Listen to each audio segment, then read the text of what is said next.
Você já leu o clássico O Corcunda de Notre Dame? Eu nunca tinha lido e agora eu li e eu vou deixar aqui as minhas impressões. Então, se você quiser saber um pouquinho mais, fica ligadinho!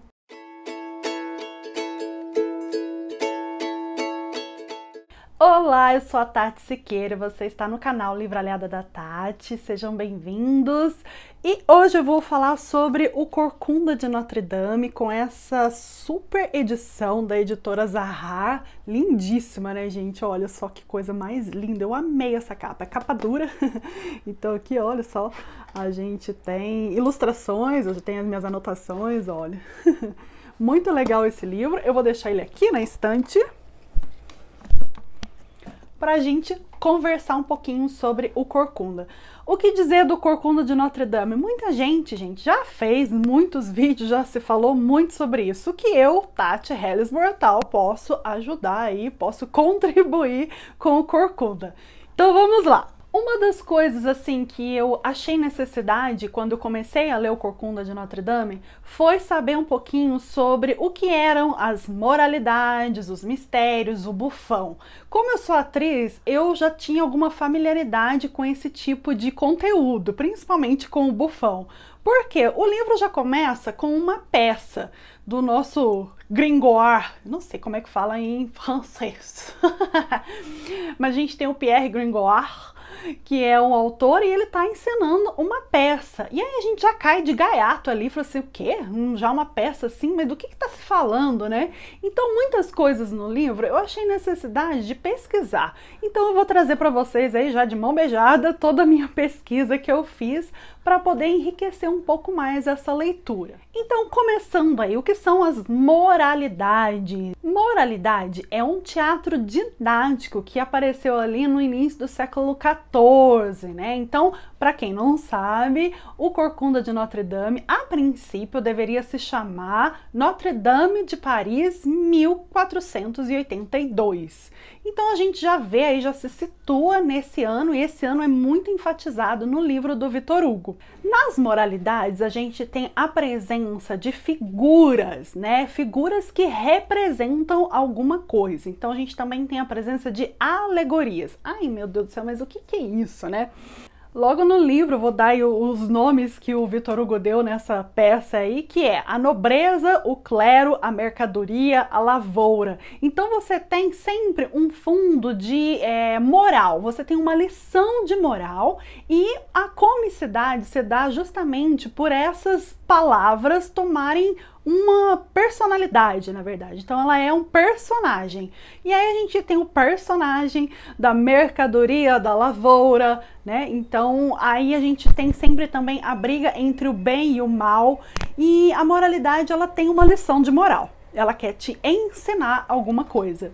Então, a palavra, ela é mais importante, é a coisa mais importante da peça. Então, são figuras que personificam o bem e o mal, virtudes ou ações, certo? Um exemplo aí de moralidade, né, que a gente poderia ver dessa coisa da alegoria. O que é uma alegoria, né? A alegoria é você falar de uma coisa que não é aquela coisa real.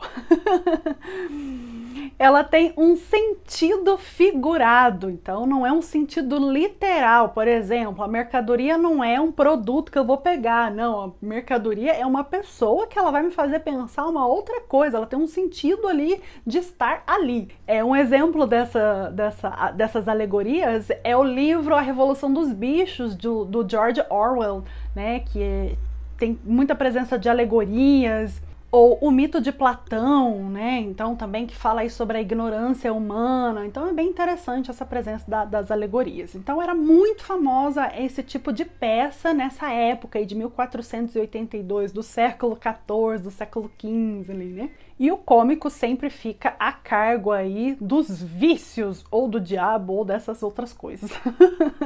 Outro tipo de peça que é muito interessante são os milagres. O que eram os milagres? Milagres aí a gente já tem uma noção do que é. A gente fala sobre a vida dos santos. Então é uma peça encenada contando a vida de algum santo famoso, né? Aí na Igreja Católica, principalmente a gente está falando de religião católica aqui, né? E também tem muito a intervenção da Virgem Maria nas situações, então também os milagres aí contam um pouco disso. E geralmente essas peças eram encenadas, por exemplo, no dia do santo, né? Então no dia do santo tal, era encenada a peça sobre a vida dele. Também temos o mistério.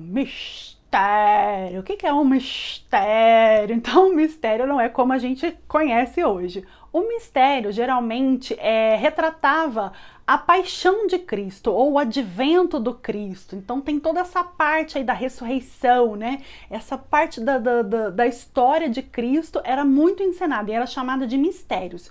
E era uma peça muito longa. E elas eram realizadas geralmente no Natal, na Páscoa ou em Corpus Christi, em Corpus Christi.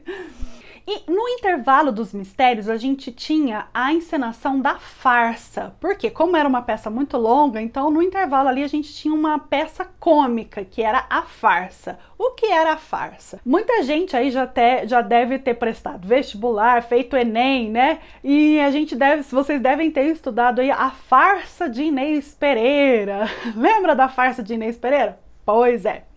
Então a farsa ali ficou muito famosa no século XV, no século XVI, que era encenada aí no intervalo dos mistérios. A farsa era uma breve peça cômica, então ela era cômica e retratava geralmente as personalidades do marido, da esposa, do empregado, a mulher, o patrão, o amante. Vocês já ouviram falar de Molière? Molière é um autor muito famoso que escrevia esse tipo de peça, esse tipo de farsa. Então o que acontecia? Era um grande trapalhão, sabe os trapalhões que sempre se davam bem no final da história? Então a ação era muito mais importante de qualquer coisa psicológica, era criada para ter humor, era tipo Zorra Total da vida, né? A gente tinha essas figuras que eram assim muito caricatas, elas eram muito espertas, eram figuras muito espertas. Então assim, era o espertalhão que se dava bem, né, e no fim enganava o bobo. Então esse tipo de peça trazia muito humor ali. E uma das coisas que eu achei muito, muito legal é porque o Victor Hugo fala do bufão. E lá, logo no começo, a gente tem a coroação, assim, do Quasimodo, que é o nosso personagem todo deformado ali, né? Sendo coroado como rei dos bufões. Mas que raio que é isso? O que é um bufão? Isso aí, gente, foi tão legal eu lembrar disso, porque eu lembrava muito dos meus tempos de faculdade. Cara, que gostoso, dos meus tempos que eu estudava teatro lá em Porto Alegre. Agradeço meus professores, um beijo a todos eles, aos meus colegas que fizeram parte dessa minha história aí. O bufão. Eu tive um curso com a Daniela Carmona sobre bufão. A Daniela era minha professora na época e eu aprendi muito sobre isso. Então eu vivi essa experiência do bufão. E eu tinha umas colegas que fizeram uma peça muito legal que chamava As Bufa. Gente, na faculdade a gente assim morria de rir com as bufas. Então o que era o bufão? Vamos lá, vou explicar. O bufão são seres grotescos e geralmente banidos da sociedade. Hoje o que a gente pode associar mais ou menos é como o mendigo de rua, que é também um ser banido da sociedade. E geralmente o bufão tem algum tipo de deformidade física. Então, ou ele não tem um braço, ou ele não tem uma perna, ou ele tem os dentes todos podres, né? Alguma coisa assim, ele tem alguma deformidade grotesca que assim agride um pouco a gente. E eu vejo muito o Quasimodo como o bufão, porque ele é todo deformado. E os bufões, eles criticam os setores dominantes da sociedade. Por exemplo, na época era o clero, a nobreza, né? Então eles usavam aí essa crítica, eles causavam humor, mas no fundo eles queriam trazer uma crítica ali por trás. Para a gente entender um pouquinho mais sobre o bufão, vou trazer esse livro aqui, que é de teatro. né? Ele foi escrito aqui pelo Zé Adão Barbosa e a Daniela Carmona, na época do TEPA, que eles tinham uma escola juntos, e são dois professores, dois grandes mestres meus, que eu respeito muito e carrego eles no meu coração. Então ela diz assim: bufão é o cômico grotesco, o marginal que utiliza de pretensa insanidade para denunciar os aspectos torpes da sociedade discriminatória. Apesar de seu discurso ser proibido, não faltam ouvidos a escutá-lo quando fala, atentos e espichados, curiosos e confusos. Ele exerce sua blasfêmia através das paródias, pequenas cenas recheadas de deboche, onde encarna os poderosos. A construção do seu corpo é bastante elaborada. Além do bufão, aqui ela está falando sobre os atores, né? Como um ator deveria interpretar um bufão. O ator representa as figuras que este parodia neste momento. Não pode desmentir a figura base que sustenta esse jogo.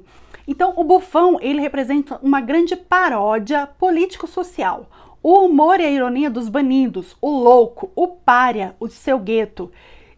O jogo astuto e indireto do bufão, a acusação inteligente, a máscara bufa, o corpo deformado como estímulo e suporte da blasfêmia. A mimese primeira do opressor e sua futura caricatura, o frescor e a leveza do jogo, a estratégia empática com a plateia para acessar denúncia sutil. Cara, o bufão, eu sou fã do bufão e eu acho que o Vitor Hugo é um grande bufão. Não, o Vitor Hugo não, mas vamos dizer assim, o narrador de O Corcunda, ele é um bufão, porque ele dá pitaco em tudo. É um narrador muito legal. Eu tinha horas que eu parava e eu começava a rir, eu falava assim, gente, e você ri de nervoso, você não ri porque é um negócio engraçado, que nem é uma farsa, né? Não, você ri e fala assim, ai meu Deus, como isso ainda é atual. Então tem essa coisa aí do bufão. Eu acho muito fantástico, viu, gente? Então pesquisem aí. Um autor muito legal é o Dario Fo, que fez o Mistério Bufo, a peça maravilhosa. Então fica aí como indicação também, né? O Dario Fo. Então, para a gente entender o começo do Corcunda de Notre Dame, é importante a gente saber se situar, né, nesse tipo de teatro, né? E o teatro era muito importante ali, porque o teatro era como se fosse o cinema de hoje em dia, né? As pessoas iam para assistir, as pessoas iam para se divertir, iam para, né, fofocar, para conversar, para saber das novidades, mesmo porque naquela época não tinha internet, não tinha celular, né, minha gente? Então tudo se ficava sabendo por ali. E uma grande coisa que eu acho também é, como eu falei, o livro a princípio se chamava Notre Dame de Paris. Então Notre Dame é uma das personagens ali principais do livro.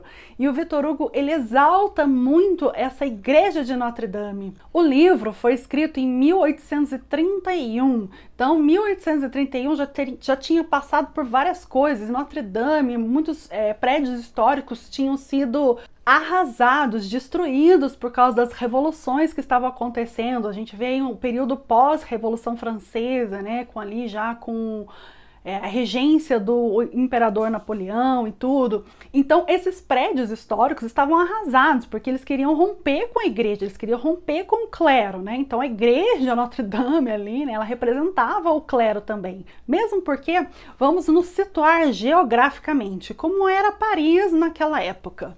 A gente tinha três coisas muito importantes. A gente tinha a Cité, a gente tinha a Ile de la Cité e tinha a universidade. Então era a cidade, a ilha da cidade e a universidade. Eu vou colocar um mapinha aqui que eu peguei no site Conexão Paris. E agradeço aí pelos amigos da leitura coletiva da Mel Ferraz, que proporcionaram essas grandes informações também. Então eu li nesse livro uma leitura coletiva.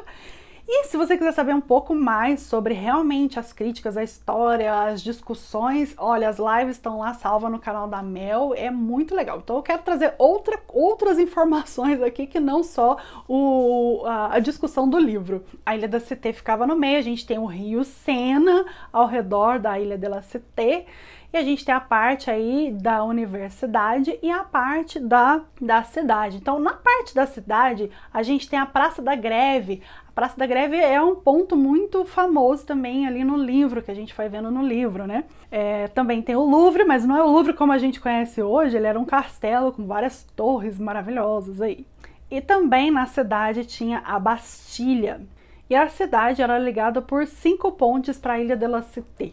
E na universidade a gente tem uma coisa muito famosa que é a Sorbonne, a Universidade de Sorbonne.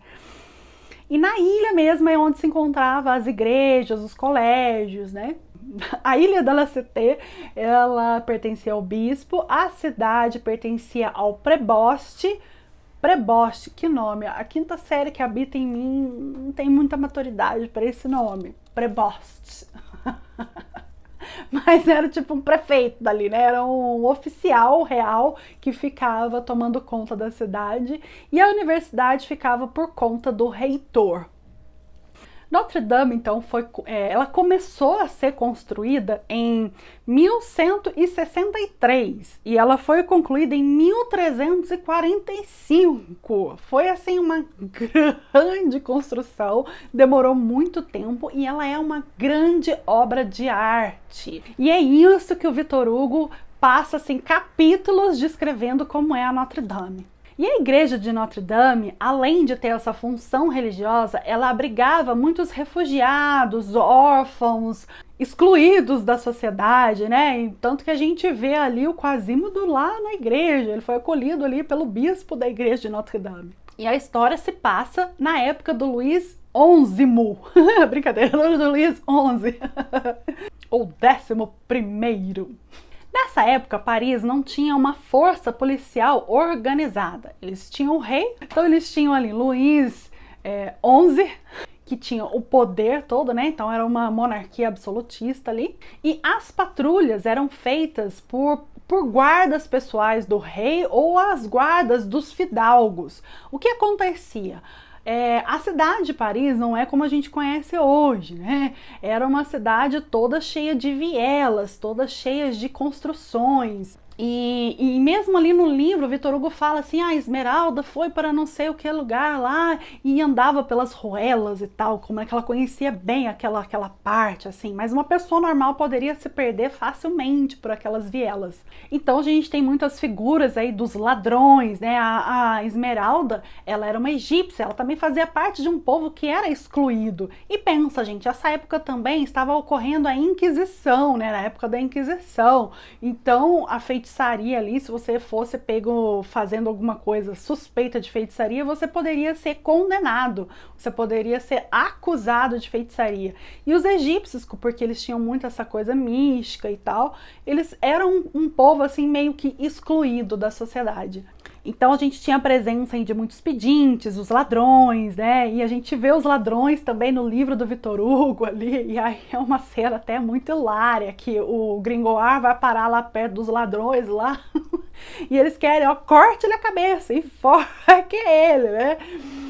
Então a gente tem uma cena muito cômica ali entre o Gringoire e os ladrões. Então Notre Dame é uma catedral gótica. Lembrando que a catedral gótica ali, elas são grandes construções, né, com aqueles arcos todos, os vitrais, aquelas coisas, devia ser lindíssima, né, gente, quando ela ficou pronta.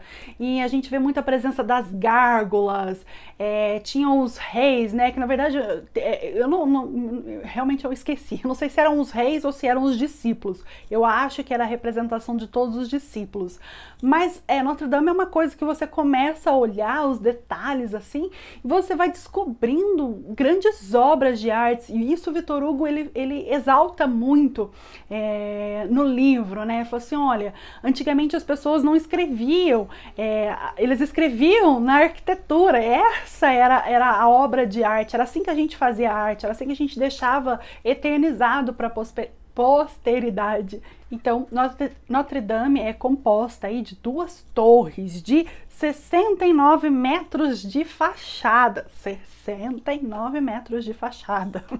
E pra gente chegar lá no campanário ali, onde é que o Quasimodo fica, que tem aqueles sinos, ele dá nomes para os sinos, né? E acaba que ele fica surdo, porque ele trabalha com os sinos, né? Então ele fica surdo por causa do barulho dos sinos. Tem 387 degraus para você subir.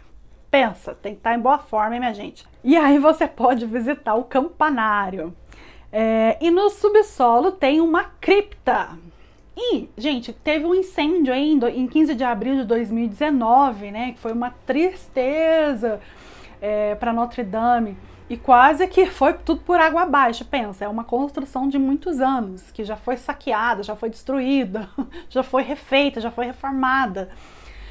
E sofreu esse incêndio aí em 2019. Recentemente foi descoberta nessa cripta aí, porque como eles estão reformando de novo para dar base de sustentação para Notre Dame não cair, eles descobriram ruínas lá embaixo e uma cripta, e lá tinha um caixão de chumbo.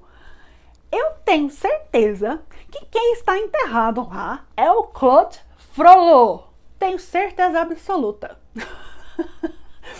Esqueci de dizer, esse sarcófago é datado do século XIV, né? Então, né, 1400 ali, eu acho que é no século XV, hein? Tenho certeza que é do Frollo. Pra quem não sabe, o Claude Frollo aí é um dos nossos personagens do Corcunda de Notre Dame, que se apaixona pela esmeralda. Ele é um bispo, se apaixona pela esmeralda e quer a todo custo pegar a esmeralda para ele. E é uma figura, assim, muito enigmática, muito trevosa, muito mística, muito... Eles falam, assim, que ele tem meio pacto com o diabo.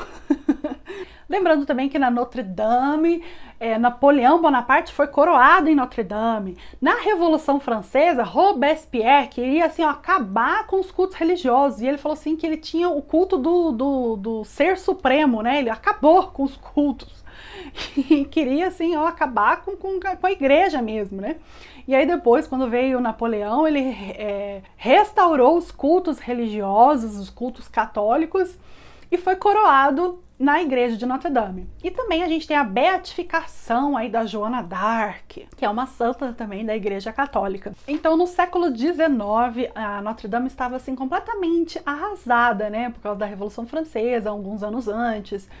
E o Victor Hugo foi um dos responsáveis por eternizar a Notre Dame, e ele foi um dos responsáveis por, assim, nessa reforma que se teve, dela não ser demolida. E aí em 1844 ela foi reformada, né? Então o livro foi em 1831, fez um grande sucesso. Em 1844 ela foi reformada pelo rei Filipe, e mais tarde, quando teve aí...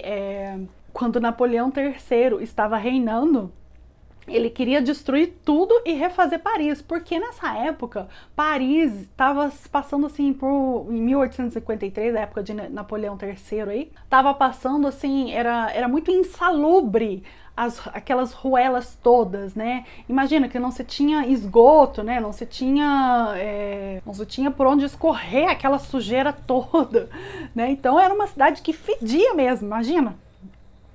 Não se tinha banheiro, não se tinha esgoto, né? Não se tinha nada disso. Então Napoleão III aí pediu ao seu ministro, ao Haussmann, que fizesse um projeto urbanístico. Mas hoje ele é, assim, meio crucificado, ele não é muito lembrado não. Por quê? O que aconteceu? Ele destruiu ali mais de 19 mil prédios. Construiu mais 34 mil e abriu avenidas e abriu coisas, né? Mas só que isso durou muito, muito tempo. Demorou mais de 20 anos para que isso acontecesse. E aí, né, o Napoleão III, coitado, já estava perdendo outras guerras. E então ele foi muito criticado por isso. Tanto que o projeto mesmo original aí do Haussmann durou mais ou menos até 1920, né? Quer dizer... Teve uma repercussão mais ou menos aí até 1920.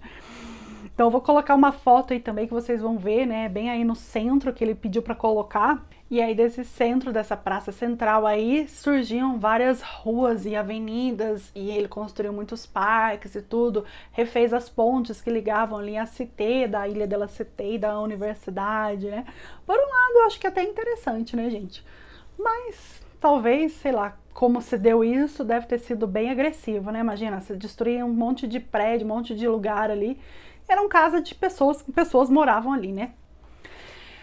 Então é isso, né, gente? Eu sei que esse vídeo aí se alongou um pouco, mas todas essas coisas foram coisas que eu pesquisei que foram muito importantes para eu entender um pouco melhor o livro do Corcunda de Notre Dame e enriquecer um pouco mais a minha cultura ali, porque eu realmente não conhecia. Não conheço Paris, nunca fui a Paris, mas gostei muito do livro. O livro tem, assim, posso dizer, um final surpreendente. Eu não esperava.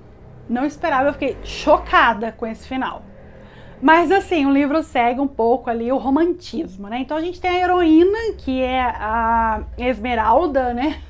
E assim, às vezes dá raiva dessa heroína, porque ela não é tão heroína assim, né? Mas enfim, é aquela menina ingênua, mas é romantismo, né, gente? Vamos pensar no romantismo. Romantismo é aquela menina ingênua que precisa ser salva, ela se apaixona pelo Phoebus, que é um capitão da guarda, ai meu Deus, cheio de ilusões, né? E o Phoebus não quer nada com a vida, ele quer só se divertir. E uma coisa muito engraçada que o Phoebus me fez lembrar aqui são os adjetivos que ele usava. Então tem umas coisas assim, que ele fala assim, barriga de Deus, barriga de Deus, barriga de Maomé, Páscoa de Deus, meu Deus, isso aí eu achei engraçadíssimo. É uma coisa muito engraçada, eu parava o livro e ficava rindo. Então, assim, o livro, ele acaba sendo quase um melodrama no final. Ele começa com muitas descrições, eu vou dizer assim, quando você começa, olha, se você não persistir, você acaba desistindo, porque é muito descritivo e a trama demora para acontecer. Mas o final é frenético, ele vai assim num crescente que você não consegue parar mais o final. E você quer saber o que vai acontecer e é muito, muito legal. São cenas assim muito interessantes. Eu acho que se fizessem um filme de verdade ali do Corcunda de Notre Dame hoje, com efeitos especiais, com coisas assim, ia ser muito legal. Mas é assim um melodrama, né? É um melodrama, chega a ser um melodrama. Tá? O melodrama é aquela coisa assim muito, né? Nossa, meu Deus, de onde saiu isso aqui? Isso aqui é uma tragédia total. Mas adoro, gosto muito de melodrama.